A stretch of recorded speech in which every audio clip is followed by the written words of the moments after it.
You wanted the best. You've got the best podcast. The hottest podcast in the world. The Chris Voss Show, the preeminent podcast with guests so smart you may experience serious brain bleed. The CEOs, authors, thought leaders, visionaries, and motivators. Get ready. Strap yourself in. Keep your hands, arms, and legs inside the vehicle at all times, because you're about to go on a monster education roller coaster with your brain. Now, here's your host, Chris Voss. Hi, folks. Chris Voss here from thechrisvossshow.com. There you go, ladies and gentlemen. When the lady sings it, the Iron Lady gives that shrill voice, that's when you know the fun has begun. For 16 years to over 2,000 episodes, we bring in the Chris Voss Show. Please refer it to your family, friends, and relatives. Go to goodreads.com/Chris Voss, linkedin.com/Chris Voss, Chris Voss 1 on the TikTokity and all those crazy places in the internet, I always like to say. We have an amazing, prolific author on the show. You probably read most of his books. If not, you have to start today, and that's a contractor for listening to the show. No, I'm just kidding, but be wise if you did. Today, we have Robert Swartwood on the show with us today. His newest book comes out tomorrow, August 20th, 2024. It's called Enemy of the State, Killing Room series it's part of, and we're going to get into all the details that go into it. Robert Swartwood is the USA Today best-selling author of The Serial Killer's Wife, No Shelter, Man of Wax, and several other novels. He is also the author of Girl Gone Mad, 1 Year Gone, written under the pseudonym Avery Bishop. Enemy of the State is a sequel to The Killing Room, which won the 2024 ITW Thriller Award for Best Ebook Original Novel. Welcome to the show, Robert. How are you? I'm doing great, Chris. Thanks for having me. Thanks for coming. We really appreciate having you as well. Give us your .coms. Where do you want people to find you on the interwebages? RobertSwartwood.com. It's going to be the easiest. That's just my website. Of course, you can always sign up for my newsletter. That's always nice, too. I have an exclusive ebook that I wrote just for newsletter subscribers for people that can't get it anywhere else. And then, of course, just, on social media, Robert Swartwood Books on Facebook, and then Robert Swartwood on Twitter and Instagram. And yes, I did say Twitter because it is... Yeah, in my heart, it's still Twitter. I'm not giving it up either. I'm not calling it X. I'm calling it Twitter. That's what it was always on to me. I'm sure that when it's in bankruptcy, they'll change the name back. So, Robert, give us a 30,000 overview of the second book in this Killing Room series, Enemy of the State.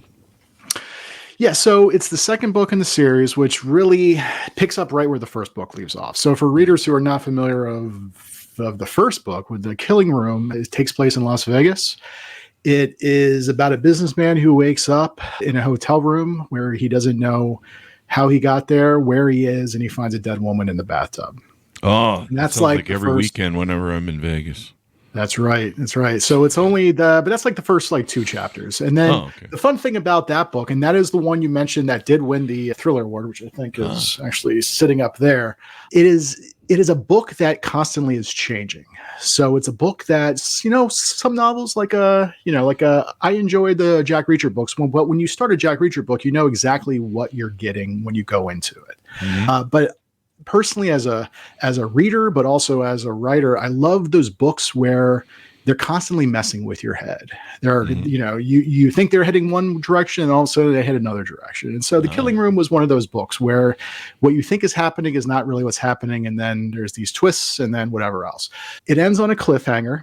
I mean, the main story is completed, but we kind of leave it open, kind of like a Marvel. You know how Marvel has those end credit scenes. It leaves on this really big cliffhanger that opens into the second book. So the second book picks up right where that one leaves off.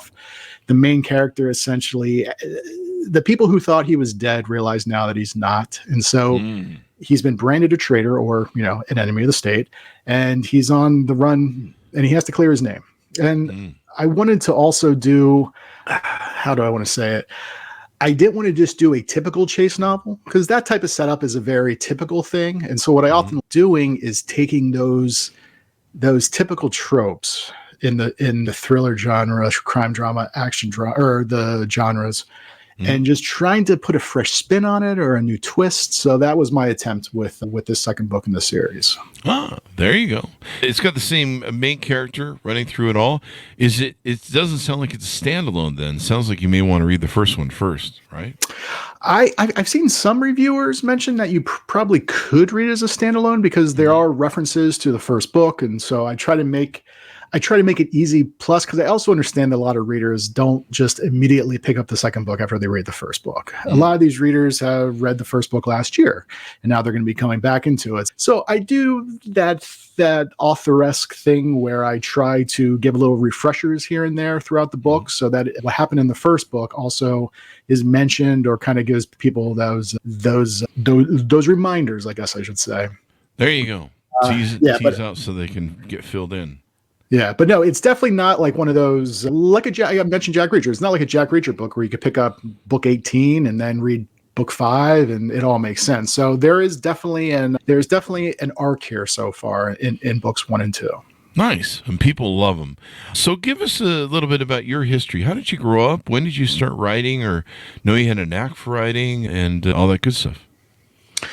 So the first Jurassic Park movie came out when I was in 6th grade. And, I watched the movie somewhat recently, and it's a movie that the story-wise I think holds up. Special effects still kind of hold up, but imagine how it was, back in the mid-90s at this point. Great. It was amazing, and basically it got me into Michael Crichton. And so at that point, I had been reading books, like a lot of Hardy Boys and whatever else. I did enjoy reading, but I just started reading every single Michael Crichton book there was, even some of his books under his pen name.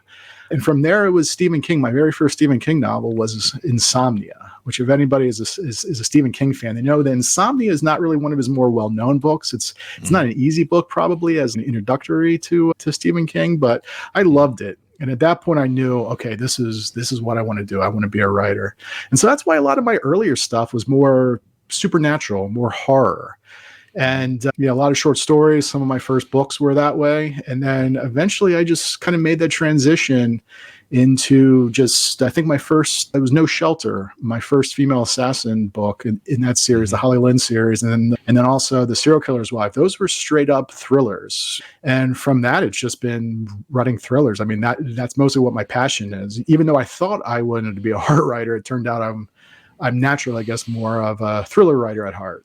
Ah, there you go. So you like thrillers better then? Oh, yeah.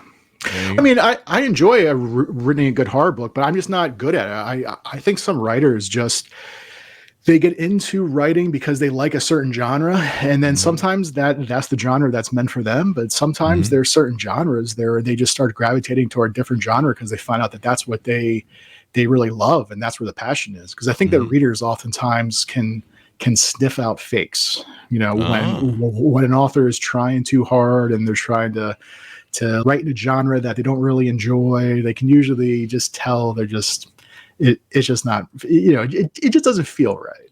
Mm-hmm. Definitely. And you've written a lot of thrillers. The Serial Killer's Wife, massive reviews, No Shelter, Bullet Rain. That's what we call Fridays around here. I don't know what it's Man of Wax. Lots of great reviews on a lot of your books. Why do you think that people are so drawn to you as an author? That's a very good question. I ask myself that every day. I don't know. You do that with a podcast. I'm like, why are people listening to this? I think, I don't know. There's something about the way I write my books. Maybe it has something to do with undiagnosed ADHD. I don't know. But I really try to hit the ground running. I don't spend a lot of time. Sometimes you read books where nothing takes place for like 100 pages, 200 pages, and you just keep turning the page being like, what is happening here? What's going on? I don't like that. As a reader, I just want to make sure that something is happening. So a lot of my books, and I was just thinking about this the other day, a lot of my books take place within a certain, either 24 hours, 48 hours, or at least a very compressed time period. So it's not one of those things where weeks and months are passing over the course of 300 or 400 pages. It's just boom, boom, boom. Things are happening really fast, which isn't to say there isn't downtime, because obviously you want to have, there's pacing and whatever else. You don't want to make a reader be too overwhelmed. Yeah. But it's definitely, I think, the books are not something that you're going to get bored with. And I think that's what readers appreciate most. Nice. There you go. It should be a fun read and a fun romp. What's the future hold for you? Is there more books in the series coming for the Killing Room series, or maybe some of your other stuff? So right now, this book, this is it was a 2-book deal. So I'll just say that. I mean, this finished the contracts. Could there be future books? Potentially. I guess it really is going to depend on how well this one sells. Right now, you'd mentioned, I think with the bio, I also write under a pen name, Avery Bishop. I have an Audible original that'll be coming out sometime next year. We don't have a pub date quite yet, but that's going to be a novel. And I can't really, I guess, talk too much about that quite yet because they haven't really made any announcements. But I definitely, I mean, the book's done. We're just waiting on, getting finalized with the narrators and pub dates and all that good stuff. So there's definitely something new coming out next year. But in terms of this series, again, we'll see how things go. Yeah, it should be awesome. So what sort of pattern, when you write, what sort of, do you have a pattern that you use? Like you write at a certain time, you write at a certain place? What's some advice you can maybe give to wannabe writers? I think my advice to wannabe writers is not probably, it's more one of those do as I say, not as I do type things, because I oftentimes, I'm more of a night owl. I like to stay up late. So oftentimes I will write late. I would love to just sleep the morning away if I can. So often, but there are times where you just have to fit in writing wherever you can. And I think that's important to aspiring writers, because oftentimes people will say, I just don't have the time to do it. I've heard some writers who they will write 100 words a day or even 50 words a day. It doesn't have to be, 10 pages a day, as long as you're writing something.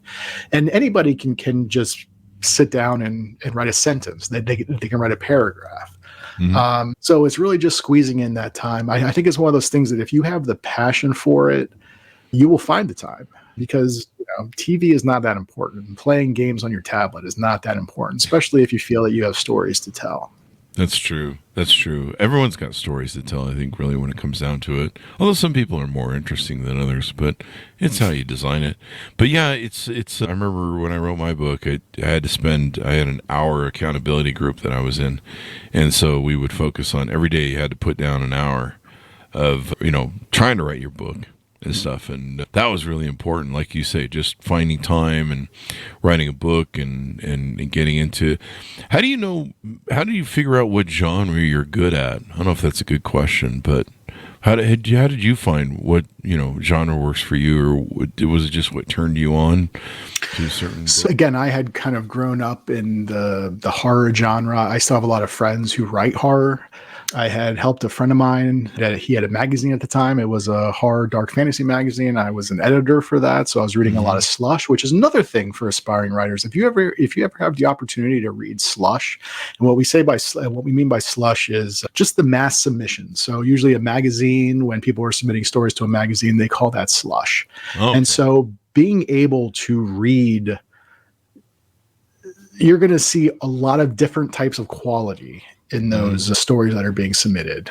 And oftentimes you can tell, as an editor, I could tell by the first page or two, sometimes within the first paragraph, whether or not an author really knew what they were doing, if they had what it took to get published, because there's just something that you can just tell immediately. So it's definitely something worth exploring. Oh, that's kind of interesting.